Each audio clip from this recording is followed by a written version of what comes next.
हमारा हर कर्म संस्कार संवेदनाओं के आधार पर होता है।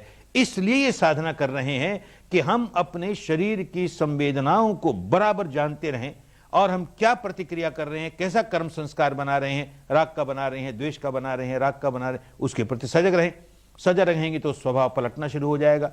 हम जाने ही नहीं कहां बना, सांप ने कब बांबी में से मुंह निकाला हमें पता नहीं, बाहर निकलाया, फण उठा दिया, तब हम देखते हैं सांप है, तो खतरनाक हो गया।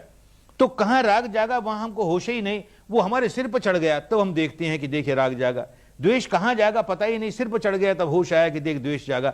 हम अपना सुधार नहीं कर सकते, जड़ों तक सुधार नहीं कर सकते। इसलिए ये जो संस्कार है यही कर्म है, यही कर्म का बीज है। जो विज्ञान है, जानने का काम करता है, वो कोई कर्म का बीज नहीं है, उसका कोई फल नहीं आता।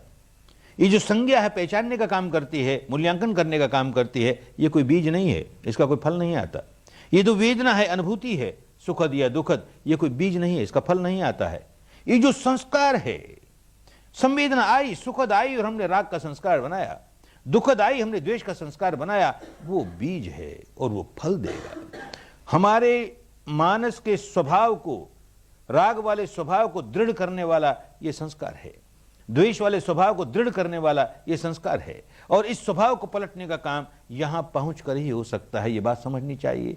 संस्कार पर संस्कार बनाए जाते हैं। 3 तरह के संस्कार होते हैं। एक तो ऐसा होता है कि पानी पर लकीर खींची, एक और खींचते गए, दूसरी ओर बुझती चली गई, संस्कार बना और खत्म हुआ, बना और खत्म हुआ, उसका कोई असर नहीं हुआ। एक कर्म संस्कार ऐसा होता है कि जैसे बालू पर लकीर खींची, सुबह खींची, शाम तक बुझ गई। तीसरा ऐसे होता है जैसे चट्टान पर किसी छेनी से, किसी हथौड़े से मार करके लकीर खींची, खत्म तो वो भी होगी, बहुत समय लगेगा उसे।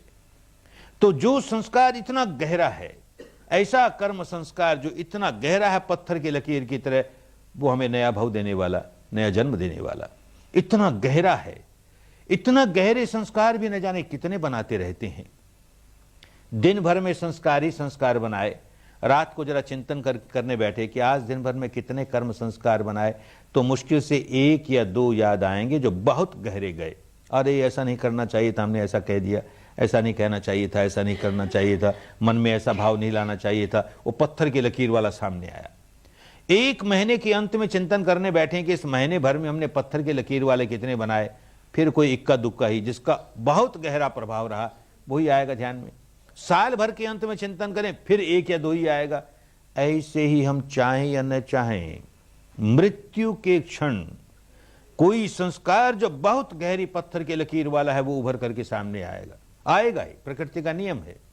और जैसा संस्कार उभर करके ऊपर आया, जो कर्म संस्कार, उसकी किस तरह की तरंगे हैं, नरक की तरंगे हैं कि स्वर्ग की तरंगे हैं कि ब्रह्मलोक की तरंगे हैं, बड़ी सुखद तरंगे हैं, बड़ी दुखद तरंगे हैं, भारी तरंगे हैं, सारे के सारे कर्म संस्कार तरंग ही तरंग है और कुछ नहीं है।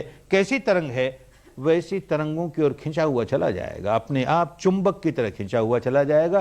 प्रकृति के बंधे बंधाए नियम है। मृत्यु